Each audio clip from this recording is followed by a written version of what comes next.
네, 71202 변형 C가 되겠습니다. 자, 우리 문장. 이번엔 좀 문장이 좀 많아요. 짧은 문장이지만 문장 위주. 그리고 덩어리 표현들을 하나씩 한번 또 살펴보도록 하겠습니다.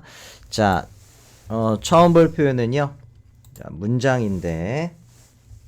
자, 이렇게 써보겠습니다. 그는 그 거절을 의외로 담담하게 받아들였다. 자, 그는 거절을 받아들였다라고 해서요.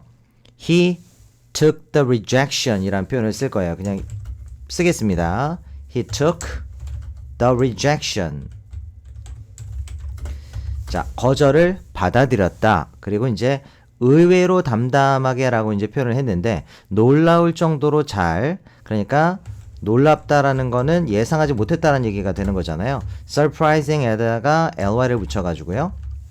surprisingly well 이라고 표현하면 됩니다. surprisingly well. 그래서 놀라울 정도로 잘, 의외로 담담하게 거절을 받아들였다. 이렇게 보면 되고요.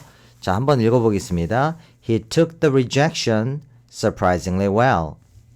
이해하셨죠? 자, 그런데 여기서는 reject라는 이 동사, 여기는 명사형으로 나왔지만 reject하고 refuse도 아마 여러분들 들어봤을 거예요. reject.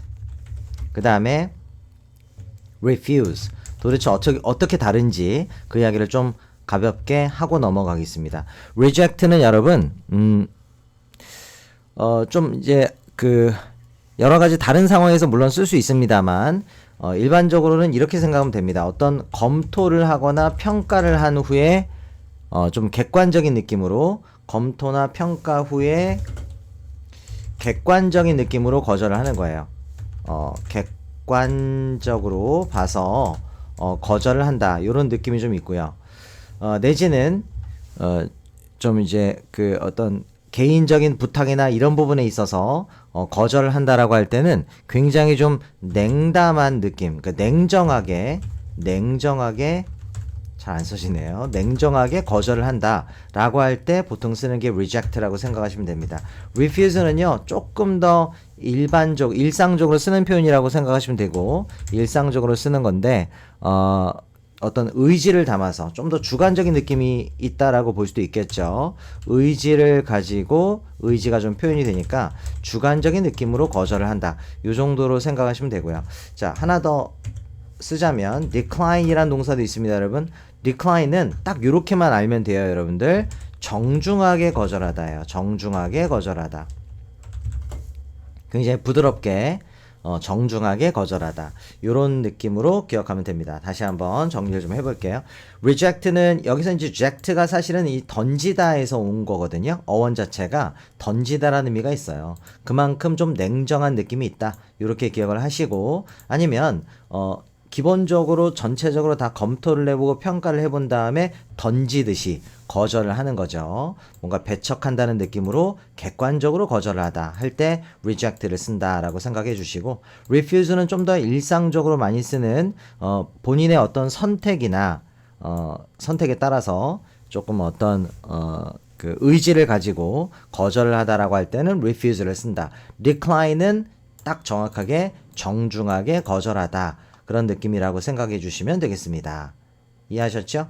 자, 근데 여기서는 이제 rejection이 나온 거예요. rejection 명사형으로 나왔고, 그 다음에 refuse도 명사형을 좀 얘기하자면 refusal 정도가 됩니다.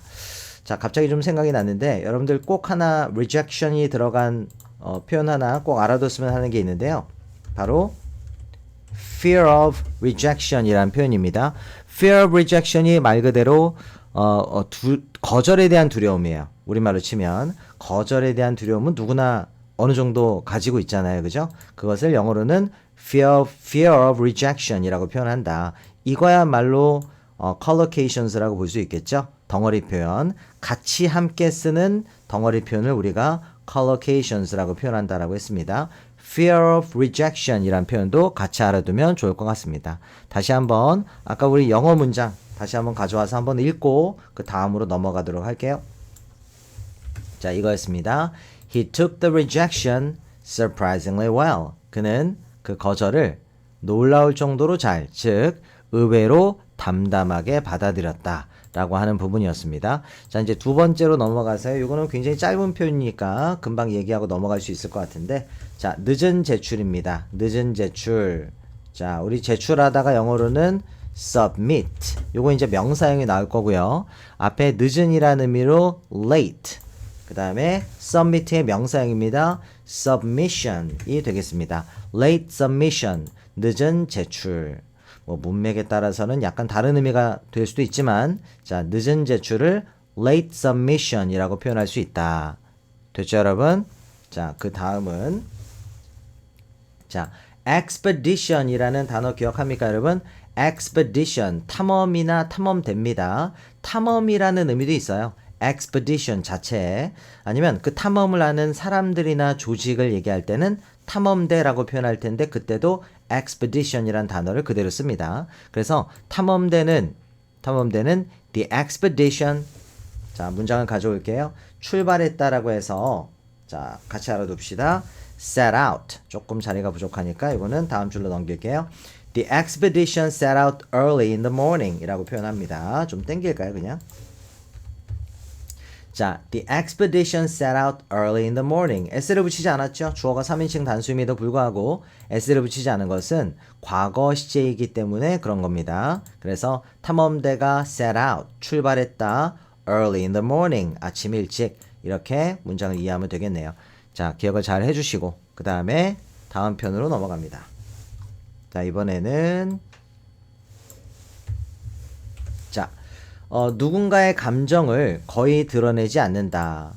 거의 뭐뭐하지 않는다. 좀처럼 뭐뭐하지 않는다라고 해서 여러분 rarely라는 부사가 있습니다. rarely, 좀처럼 뭐뭐하지 않는다. 자, 드러내다, 보여주다가 뭐였습니까? display, 전시하다. 그죠? 보여주다. 여기서는 드러내다 뭐 이런 의미가 될 텐데, display, 누군가의 라고 했으니까 one's를 쓸게요. 그녀의라면 her, 그의라면 his가 되겠죠. 적절한 소유격 대명사를 쓰라는 의미로 one's를 지금 쓴 겁니다. rarely display one's emotions 라고 하면 누군가의 감정을 좀처럼 드러내지 않는다, 거의 드러내지 않는다 라는 의미가 되는 거죠. rarely display one's emotions. 이렇게 답변을 해주면 되겠습니다, 여러분들은. 자, 됐을까요, 여러분? 자, 그 다음은 돈을 봉투에 넣다입니다. 돈을 봉투에 넣다라고 할 때 어떤 표현을 쓰는지 한번 볼 건데, 자, 동사는 뭐가 돼야 되냐면 slip 요거고요. slip money into an envelope. envelope 이라고 얘기하고 이게 봉투란 뜻이죠. slip money into an envelope. 그러니까 봉투에다 돈을 이렇게 쓱 집어넣는 그 장면을 상상하면서 slip money into an envelope 이라는 표현을 익히면 되는 거예요. 자, 바로 넘어가겠습니다. 그 다음은요, 이번에도 문장인데요. 문장인데 조금 땡겨서 써야 될 것 같네요. 자, 그 고대 부족은 신성한 의식을 거행했다라는 표현입니다. 고대 부족, 고대의라고 할 때 어떤 형용사를 쓰죠? 자, ancient라는 형용사를 쓸 겁니다. The ancient tribe, 고대 부족은, 자, 문장 가져오겠습니다. 신성한 의식을 거행했다인데 performed a sacred rite. sacred, 요거 발음 주의하세요. sacred, 신성한이라는 뜻입니다. 신성한 의식을, rite. 이 rite라는 게 그러니까 의식이라고 하면 여러분 어떤 걸 얘기하는 거예요? 뭐 종교적이나 아니면 어떤 전통적인 의식을 얘기하는 거라서, 뭐 결혼식도 당연히 해당 사항이 될 수 있고, right라고 할 때는 결혼식이나 장례식 아니면 뭐 세례의식, 기독교에서 하는 그런 세례의식도 right라고 표현할 수 있는 겁니다. 그 의식에는 여러 가지 다양한 의식이 있을 수 있는 거고, 여기서는 그 고대 부족이 performed, 수행했다, 거행했다, a sacred rite, 그죠? 신성한 의식을 거행했다, 이런 의미로 쓴 거죠. 됐을까요? 자, ancient, 요거 발음도 꼭 잘 알아두세요, 여러분. The ancient tribe performed a sacred rite. 자, 다음 표현으로 넘어가겠습니다. 이번에도 조금 길지만 문장까지는 아니고요. 자, 조금 부족하니까 요거를 조금 글씨 크기를 줄여볼까요? 이 정도로. 쓸데없는 물건으로 누군가의 책상을 가득 채우다. 책상을 가득 채우다입니다. 말하자면 자 조금 더 20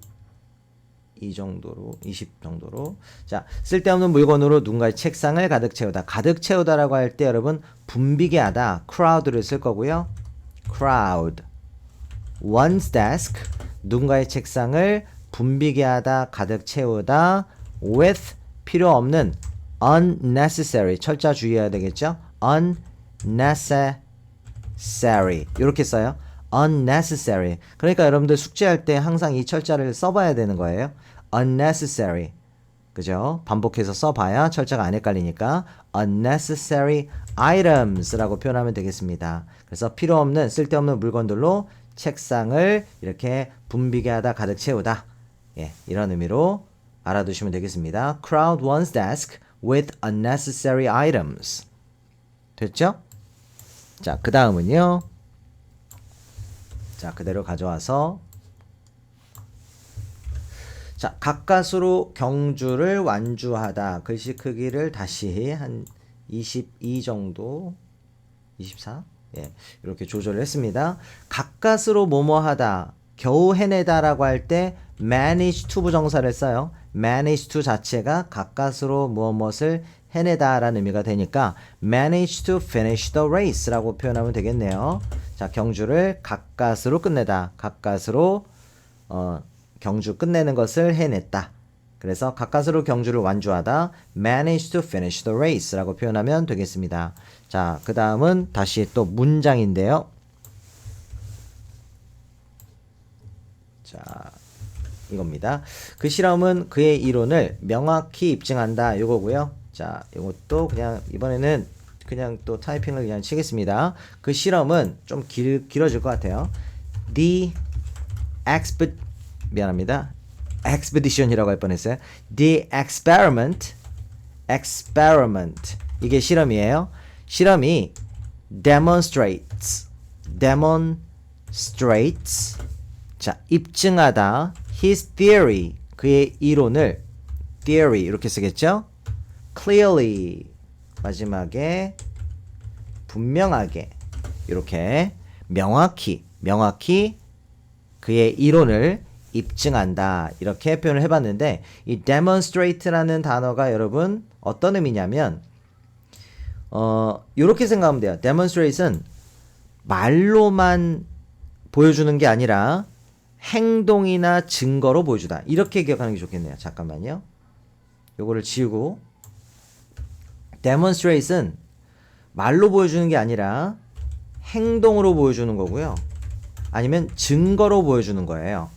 행동으로 보여주다라는 의미로 쓰이면 이거는 말하자면 시범을 보이다가 되고요. 시범을 보이다.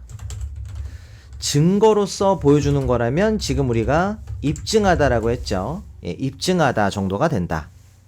이해가 되셨을까요? 말로 보여주는 게 아니라 demonstrate은 뭔가 행동으로 증거로서 보여주는 거기 때문에 시범을 보이다라는 의미로도 많이 쓰고요. 실제로 이제 군인들이 어떤 그 교육을 함에 있어서 군인들도 이제 제식 교육이라든지 그러니까 이렇게 각을 맞춰서 걷는 그런 훈련 과정이 있잖아요. 뭐 무기를 가르칠 수도 있고 아니면 제식을 뭐라고 표현을 해야 될까요? 이제 아주 구호에 맞춰서 탁탁 움직이는 그런 것들도 이제 훈련을 받는데 그럴 때 시범을 보이다라고 할 때 demonstrate이라는 동사를 씁니다.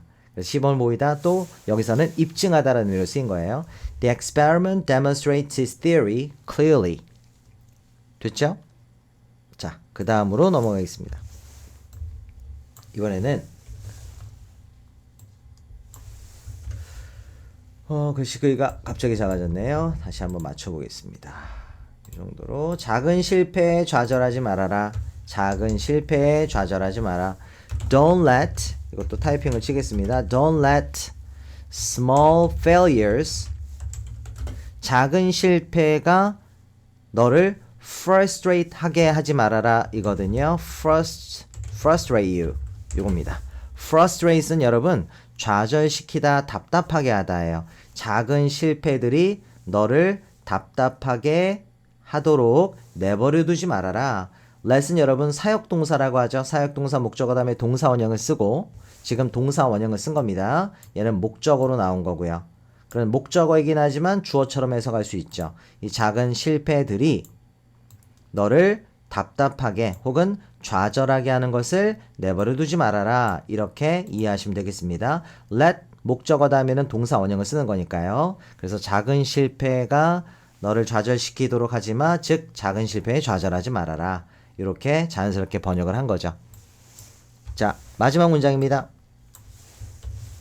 이번에는 자, 강한 바람에 나뭇잎들이 빙빙 돌기 시작했다. 요거고요. 자, 그래서 이번엔 문장을 그냥 가져올게요. leaves, 그죠? 나뭇잎들, leaf의 복수형이죠. leaves began to whirl in the strong wind. whirl 이라고 발음해요. 우리 소녀라고 할 때 girl 이라고 하는 발음과 굉장히 비슷합니다. 그냥 처음 부분이 좀 달라진 것 뿐이지 비슷하죠. girl, whirl 이렇게 발음을 하니까 leaves began to whirl in the strong wind. 나뭇잎들이 began to whirl. 빙빙 돌기 시작했다. 강한 바람에. 그죠? 바람 속에서. whirl 자체의 의미는 빙빙 돌다예요. 자, 되셨죠?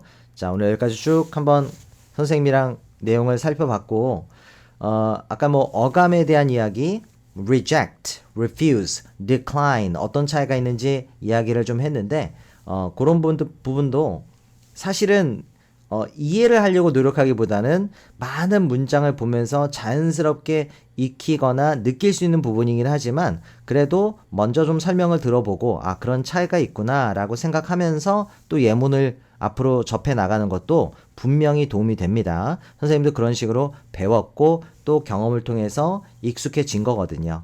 그러니까 여러분들도 잘 듣고 필요한 부분이 있다면 좀 적어보기도 하고 정리를 해나가면 좋을 것 같습니다. 자, 오늘은 여기까지 볼게요. 수고 많으셨습니다.